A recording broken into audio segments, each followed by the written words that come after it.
Hello and welcome to what is the closing session of EUCAD21. I hope you've had some good discussions during the day in the breakout sessions. I know it's been an incredibly busy day.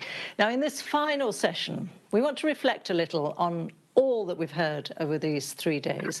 And most importantly, we want to identify what are the next steps and the next challenges to be tackled if we're going to have multi-sector cooperation to achieve large-scale deployment of CCAM by 2030. That's very ambitious, we know.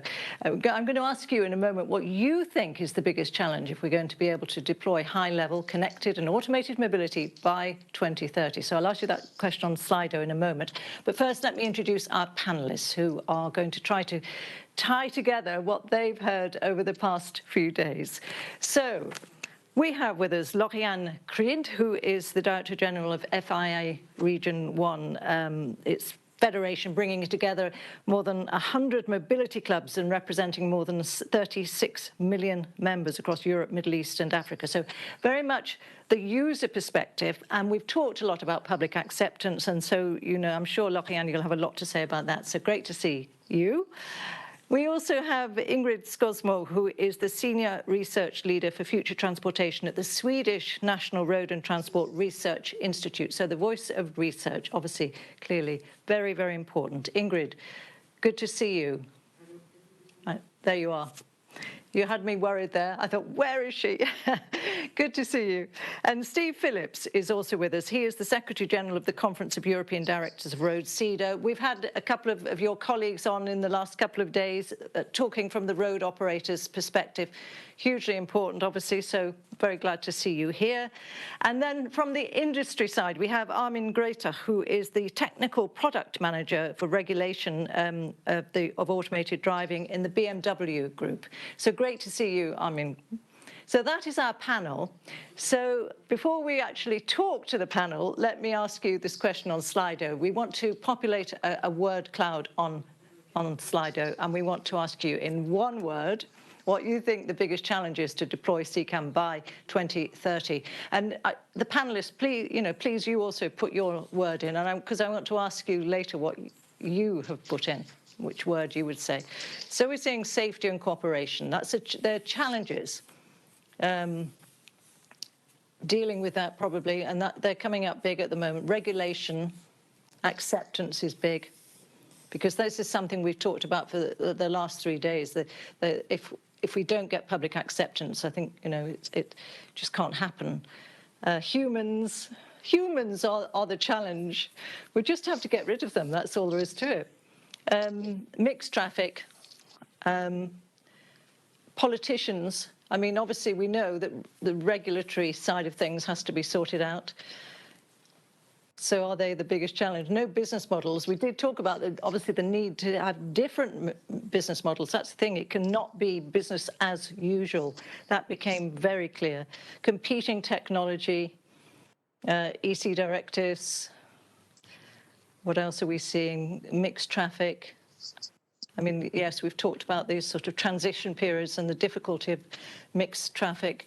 European mindset. The mindset goes along with the public acceptance. What else? Money.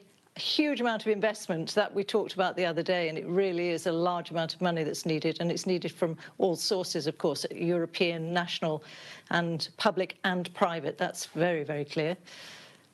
Meaningfulness. Well, that's a new one. Maturity. And of course, we're talking about wanting to establish this by 2030, and maturity doesn't happen overnight, does it? Open data. I mean, data, again, big issue that we've talked about. Too much planning, challenges.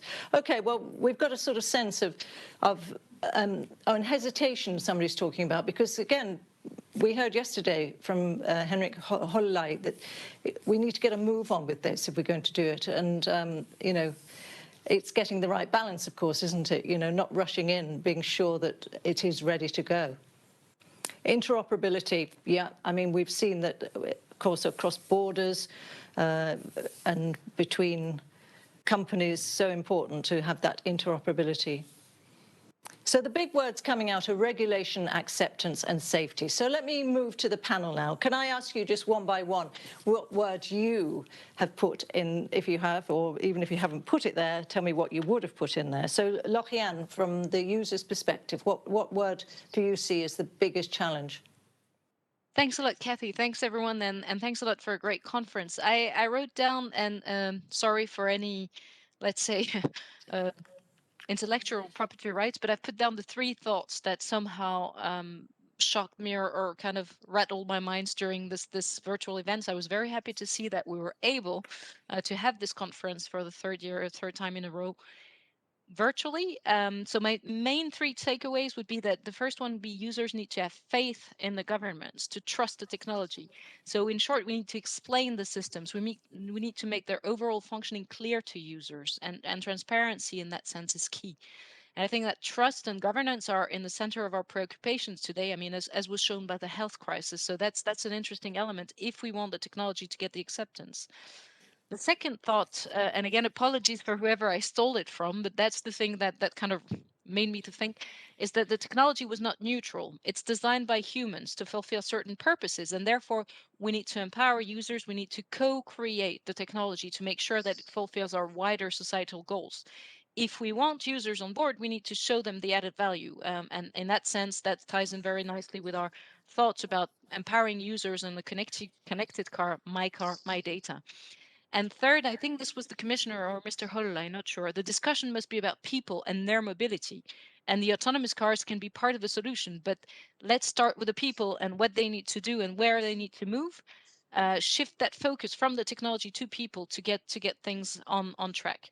So in short, it's true. We have now developed some of the technology thanks to H2020. We hope the CCAM partnership can unlock its potential for users by keeping the user's needs and requirement at the center of research and development, addressing societal and ethical questions to ensure acceptance, engage debate with society on all the impacts of CCAM, not only on mobility, and of course have a technology that's robust enough to be trusted under any circumstances.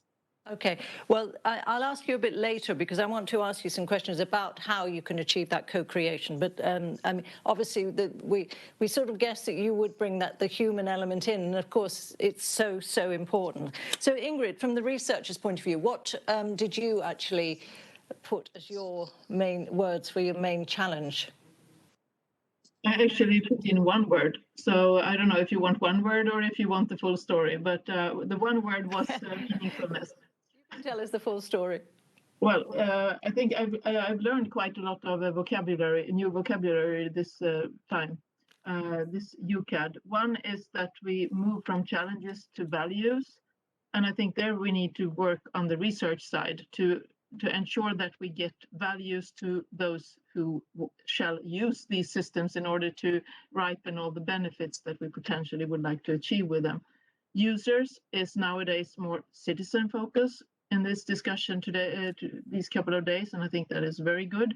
That talks to meaningfulness being very important to understand and to involve the citizens also in the research phase. And user acceptance to me is that you tolerate what is served to you. Somebody said today, community embracement. I thought that was really cool. So that is another word that I think if we think about that from a research perspective, that can give us a lot of additional things to work on alongside with the technology. Those are challenges, though, challenges that we have to solve in all deployment and implementation and financing aspects. But I think this helps us create a pretty exciting research agenda that we will tackle in the CCAM partnership. I think that's such an interesting thing, to change the language and to move from the sense of acceptance to embracing.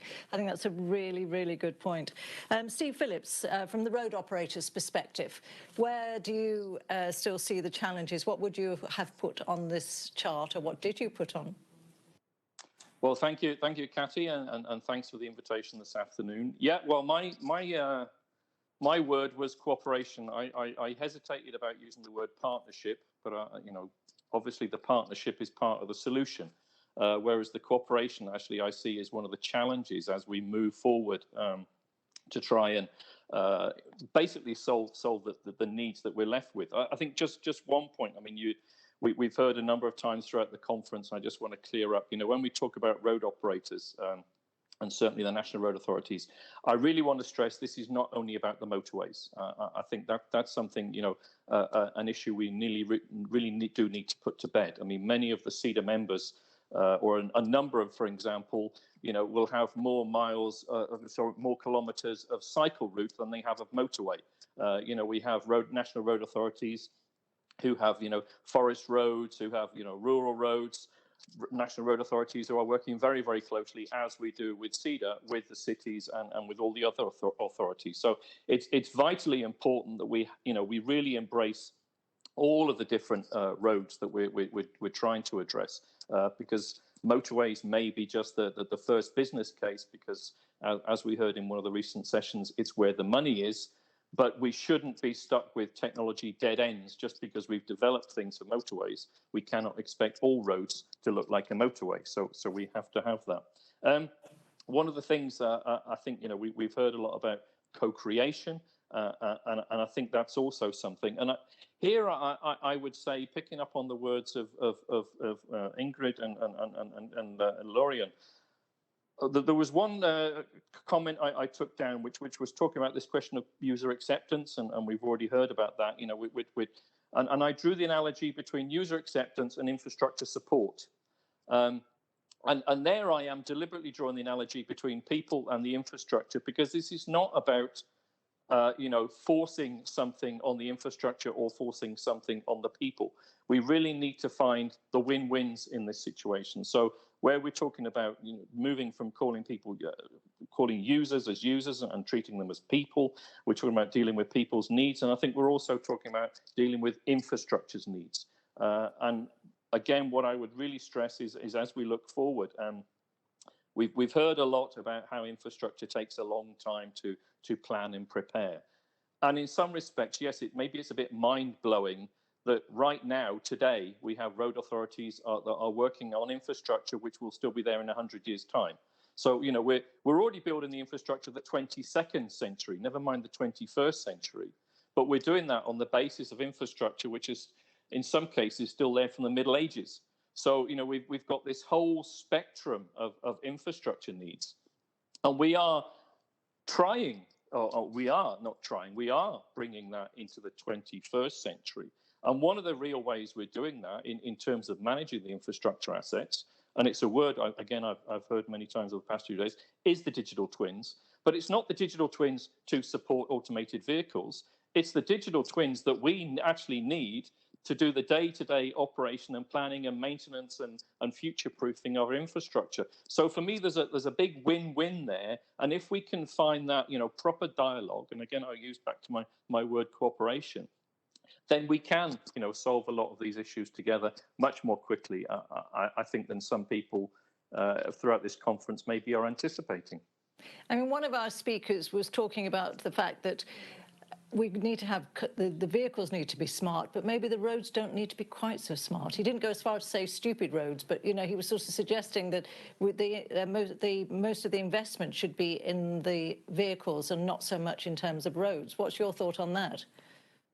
Well, I would tend to disagree with that, because I think that's dealing with, again, things very much from a traffic perspective rather than, and I really want to stress this, the ecosystem perspective. And I would really like to start people thinking about intelligent roads as almost like a living, breathing animal in a way, something that's supporting our mobility needs right across Europe.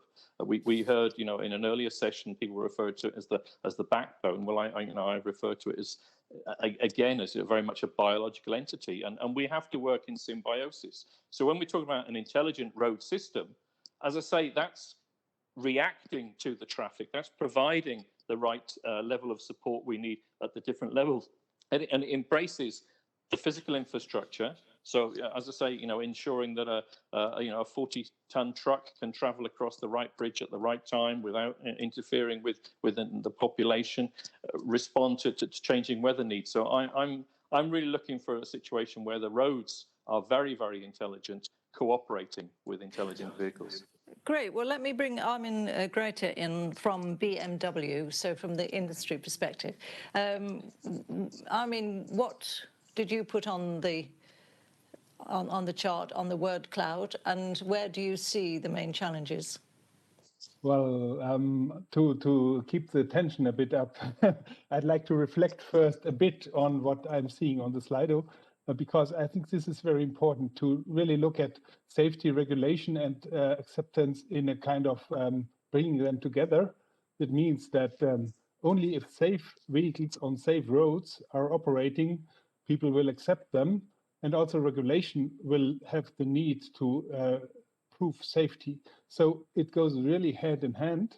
But what I can say is that experiencing automation, and I can tell from many trials with customers within BMW, in the moment people are really in the vehicle or in the mobility system, they completely feel confident and they will always accept automation technology, maybe even if it's not as safe as it should be. So this is not the level of measure to introduce things, but bringing regulation, safety, and acceptance together is a perfect match. So I like very much that the Slido is really showing this as the three main points. But now coming to my word, and being also the chairman of the CEDR partnership, maybe it's not a surprise that I took a cooperation as well, like Steve, because a cooperation is really the key of all the things. We had very much successful workshops together with CEDR already as ASEA. So the vehicle industry and road operators are working closely together. This is one part of the cooperation. There's the cooperation of the partnership between public and private. There's the cooperation between different traffic participants, which are necessary to bring automation to life, especially in the introduction phase. So there are many, many aspects of cooperation and especially co-creation, which are really the key of all these efforts, which we are now trying to do and bring to life. Co-creation, it's easy to see co-creation between industry and research. It's an obvious partnership. But when you're talking about the user perspective, how will that look? How will it, maybe I should bring Laurianne back on this and ask you the question, Laurianne, in terms of how you imagine that the user voice can be brought into this whole process if it's so very important. Thanks a lot, Kathy. Indeed, I think coming back to the commissioner's word, it should be a means to an end. And I'm bouncing back on what Ingrid was saying. Community embracement seems indeed like a much better concept in terms of getting users to understand and to experiment the technology and to understand what comes in for them and what's coming in. And in that sense, indeed, we're also part of this CCAM platform, one of the first ones looking forward to seeing how these all ties in together. And I've seen and heard in the conference a number of experiences and focus groups and things where basically users are brought to the forefront. But again, to me, it's looking beyond mobility, gathering examples. I think one of the things that is clear in this EUCAD conference is that we want the CCAM to achieve goals for the European Union. We want a greener, we want digitalizations and so on. If we want to do that, we need to work in partnerships.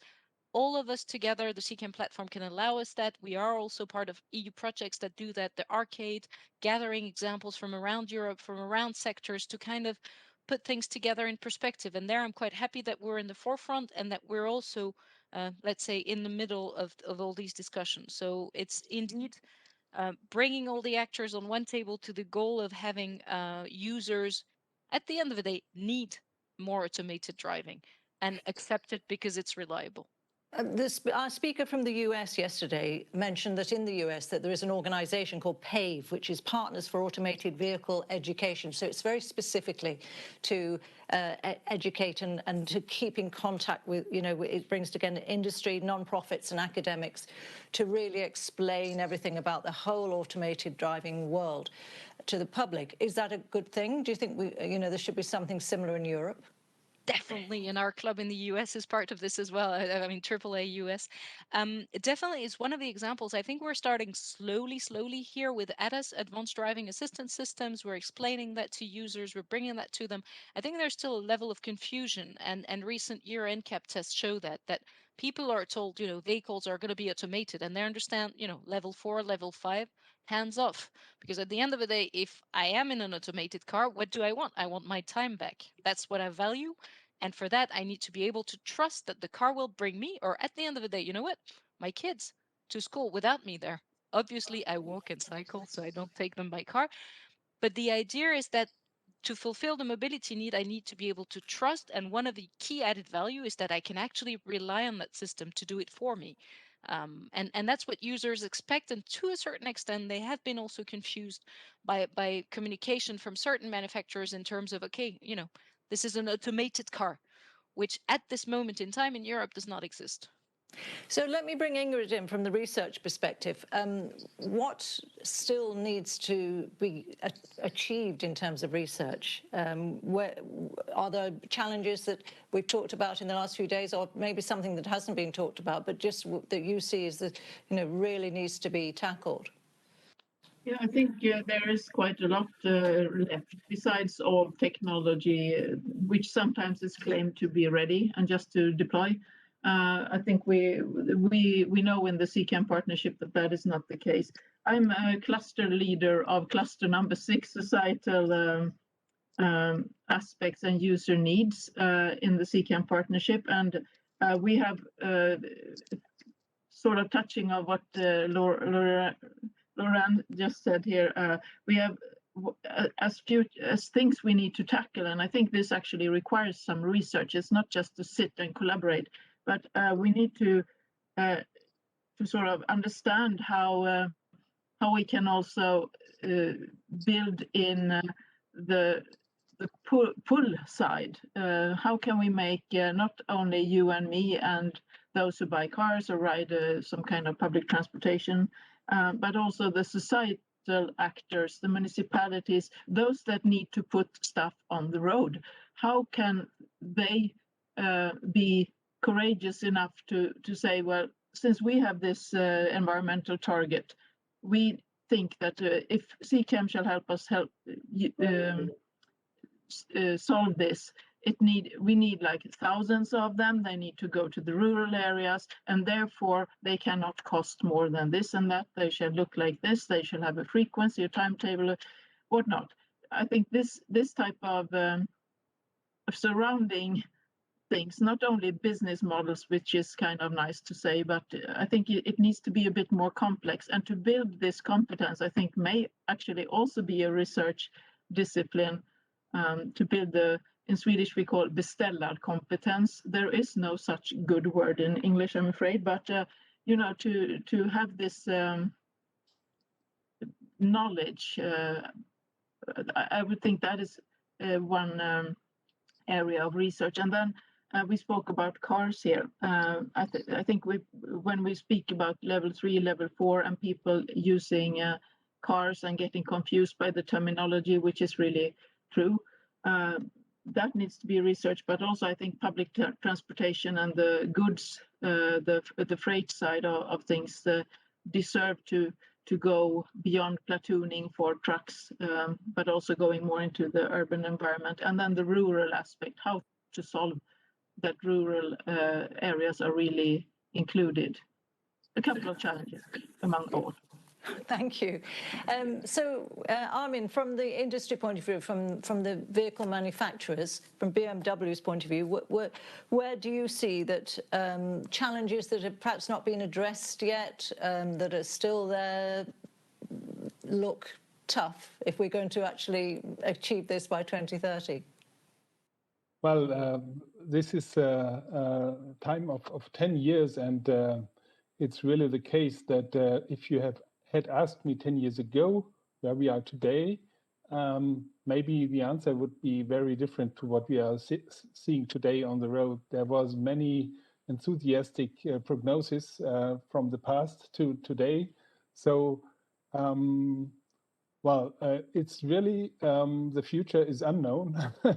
That's as it is. And we are doing step by step. This is the only thing the industry can do, move forward step by step. There are many, many new initiatives or old initiatives already in the United States and in China, for example, many startups also in Europe who are claiming many things. And there are many marketing discussions, and there are many prototypes on roads and many kilometers driven without hands on the wheel.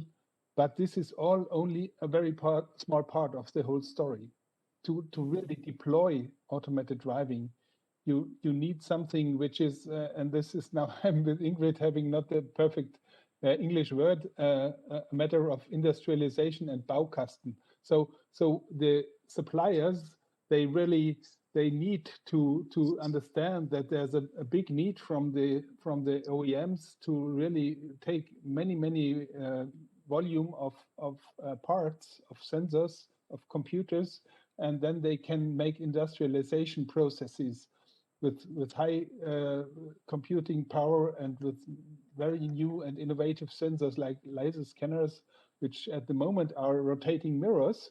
And in the future, they need to be solid state because otherwise they cannot be paid. We talk about today in a very good equipped level 2 vehicle, we talk about, let's say, 500 to 800 euros cost in the car for the sensors.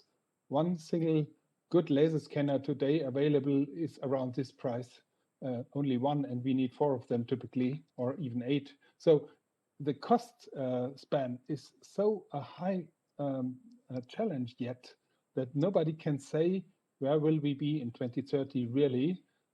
There will be many CCAM use cases which can be deployed. If it's already urban level 4 in a big volume of vehicles, nobody knows today.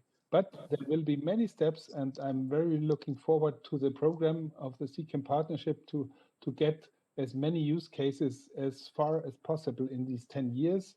And the most important one, as I mentioned at the beginning, is experiencing it. So getting people in touch with the technology.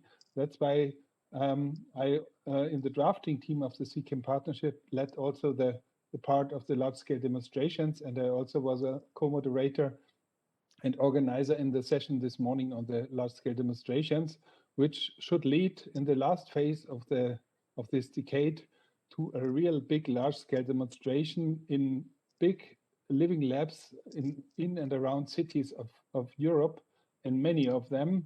And this is the biggest challenge. And what my biggest personal challenge as the leader of the CCAM partnership is really to organize this process already now, to have the best program then in 2025, 6, 7, to then bring it to the roads. Okay, we are already running out of time, and it was a very, very short panel. So I just want to ask you all very, very quickly, whether you think that we can achieve CCAM I mean, we're talking about large-scale deployment of really highly automated vehicles by 2030. That's the question, really. Can it be done? And, you know, if there's just one thing we've got to get right to achieve it, what will it be? I know there are lots of things we've got to get right, but and if you know, if Europe is going to remain a leader as well, that's really important. So maybe Steve from CEDR, the road operators, could start. I mean, I'm just wanting an answer in about 30 seconds or a minute. Okay, I will be very quick. I mean, just to underline, CEDR has been pushing 3 topics, I think, in all of this topic. The first is greening, and I think greening has been done very well, and I'm pleased that it's been mainstreamed at this conference. Connectivity, the connected part of CCAM. To be honest, I haven't seen very much of that at this conference, and I think that's probably one of our biggest challenges moving forward. You know, it's a societal challenge. How do we improve the connectivity specifically on across the whole of the road network? And the final one, I think, is national engagement. And that, I think, again, the mood music so far during this event has been quite good from the European Commission. I appreciated Harold Reuter said, you know, the Horizon Europe is not enough, and we need to seek that engagement with the national programs. We've heard a lot of that. I would like to see some kind of return to the discussions we used to have about the European research area and this alignment, you know, much more alignment with the national research. I think if Jean-Eric Paquet is listening, I would say Please give us some ERANETs. I think that was a great instrument for driving the cooperation, and really then, as I think it was Harold Reuters also said, let's use Horizon Europe as the glue, but not necessarily the main engine that drives this forward. Okay, some very good points there. And well, of course, we're going to hear from Jean-Éric Paquet in a moment, so he will be able to give us an idea of his thoughts on that. So who should we... Laurianne, let me ask you the same question very quickly. Can we achieve it by 2030, and what's the most important thing to get right? Thanks. I'll give you half an answer. Yes, maybe not everywhere, maybe not at the same pace, depending on the infrastructure, depending on the availability. I think it will question the ownership model, building back to the cost mentioned by Mr. Gräter. And then finally, one aspect we didn't touch upon, which is important, is liability. Liability in case of accident, what happens? How do we actually regulate that for users? Yeah, I mean, the legal aspect's hugely important. We did talk a little bit in one session, but not so much about liability, it's true. Thank you for that. And Ingrid, from the research perspective. Yes, I think we will sort of have an SAA3 level on where we reach. We will be in some parts it will work out, in some parts it will not. What do we need to do? Well, to all the research priorities that are there, I think we need to add one, which is focusing the end in the expression means to an end. Means to an end, yeah. It has been said several times that CCAM cannot be the means to an end. I think if we start in the end and try to figure out, focus that and work on that in that direction from a research perspective, I think we can get a little bit further. Okay, thank you very much. And Armin, last word to you. Thank you. I started with cooperation. I'd like to end with cooperation as well. The point is that to really manage to get this large-scale demonstration in many cities around Europe to life in the last phase of this partnership, this would really mean that we need now, and this is really an appellation to everybody listening from cities and public transport. We need now your competency in the partnership. They are not as well represented as they should be, and it's very important that we get now in touch and really push for the big effort of having large-scale living labs all over Europe. The whole demonstrating to make people really have faith in what's going on. Thank you very much indeed. So, I mean, it's the co-creation, it's connectivity is a challenge, national engagement, the issues of liability, not a means to an end. Cooperation is hugely important, and we go back to the words on the screen. We'll change acceptance and have embracing safety and regulation. And of course, the large-scale demonstrator is really important. Thank you all very much indeed for helping us to sort of tie up some loose ends. A lot still to be done, but still there's a sort of note of optimism out there, which is really heartening. And I think it'll be very heartening to Jean-Éric Paquet, the Director General of DG Research and Innovation, who is joining us now. But thank you very much to you, our panelists, for joining us for this last session. Thank you.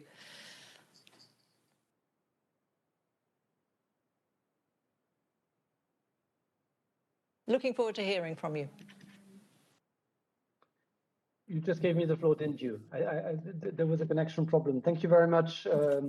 Thanks a lot for giving me the opportunity to say a few words after these very productive 3 days. I understand very many participants, very high-level panelists, which are not just good analysts, but really are the actors of Europe's cooperative and connected mobility. So I think this was a particularly timely and useful event, including as we now will kick off in the next few weeks the new partnership on connected cooperative automated mobility. And Armin, I understand that there's a way to use this acronym, which is CCAM, I think you said, or something like that. I usually try to spell the acronyms out because I am a little bit acronym blind myself, and this is why I'm saying it fully. So I think what I can do, and I have now the benefit also from having followed the last minutes or most of your panel, which are really, I think, put forward the key challenges which the partnership hopes to help the communities contribute to. I don't think I should say, And I mean, you didn't say that either, that the partnership is going to deliver it all, but I think the partnership is going to be certainly key, maybe decisive, in bringing us closer to a rollout by 2030. And from that point of view, also echoing what Steve Phillips said, I very much concur with Harold Reuters that Horizon Europe and the partnership is not going to deliver that in isolation. No European research is carried out in Horizon 2020 and now Horizon Europe in isolation. That would make very little sense. Horizon Europe makes sense when it structures with, of course, significant investment coming from the program itself, but when it structures the investments of industry and the investments which member states are intending to carry out in a given area. And I think this is particularly important in automated driving and beyond the partnership, which is, I hope, going to be very, very well funded, including by bringing industry investments integrated around the partnership. We absolutely need, and I agree with that, to continue to work across all member states. Firstly, because rolling out automated mobility needs to happen in all 27 member states. So there is a case for investment, obviously, including demonstration investments everywhere in Europe, not just in front-runner places across some member states. And that is, I think, both absolutely key from an operational point of view, but certainly also from a political point of view. So that is clearly, therefore, a high requirement that the partnership, jointly with the teams in the Commission, across the entire Commission, now engage even more ambitiously with member states. But then I think we also need to ensure that we set out the research agenda in a smart way so that we can indeed make progress by 27 to really bring it forward and ensure that there is a seamless, if you want, a transition between the outcomes, the research outcomes, the demonstration outcomes in the partnership, and then large rollout into society. I have no doubt that the partnership is well structured to achieve that, achieve both connection to member state and that smarter, more seamless transition to deployment, including because the partnership will work in interaction with many other partnerships in Horizon Europe, and because the partnership will certainly be supported also by other EU instruments. The Connecting Europe facility is no doubt going to be a key instrument, as will other funding instruments be like InvestEU. I'm sure this was already very well covered by my colleagues and friends in the Commission during the conference.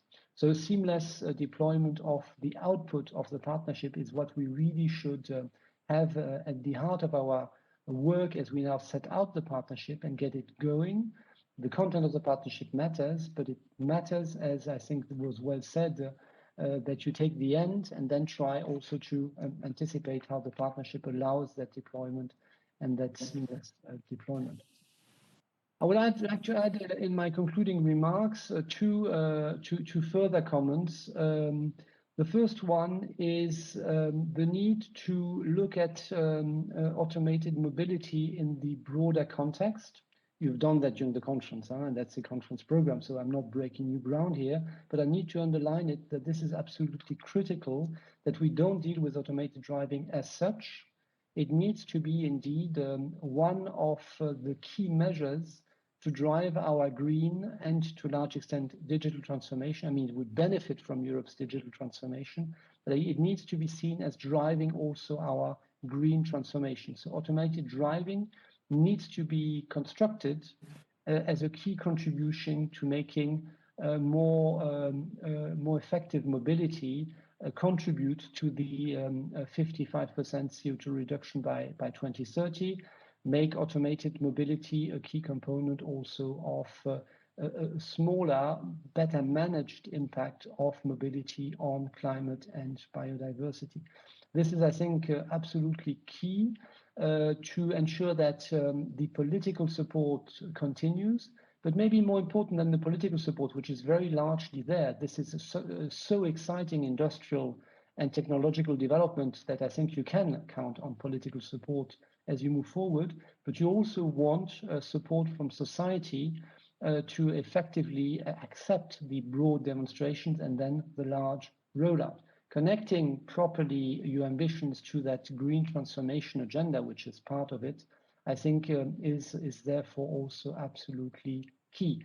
In this context, one connection which absolutely needs to be now explored and established in a very operational way, and Armin, I'm looking to you as a key player, as a coordinator for the partnership, is the work of the Clean Cities mission under Horizon Europe. You know that we have now a common ambition to have 100 European cities to become climate neutral by 2030. I mean, this is obviously not going to happen with today's mobility systems. And connected mobility, of course, in tension with public transport and other forms of transport, is a key dimension of it, no doubt in my mind. And so I would really strongly encourage the teams around the partnership to be engaging with the mission manager under the city's mission, which is Matthew Baldwin of DG Move and Rosalinde van der Vlis of DG Research and Innovation, two actors which are connected already to the connected partnership, but they really need to help you position yourself also as a key contribution to that city's mission. With that, I think you will then also carry the green transformation momentum into delivering on your ambitions. And let me finish with one last comment, which is not in my briefing or in my notes, but which I think I can share, and I should share if I look at the Slido, which is there, and also the discussions which just took place. When I look at the biggest challenges to deploy, I have acceptance, public acceptance, human being in particular, and essentially you have all identified that we need to ensure that citizens take it up and accept it.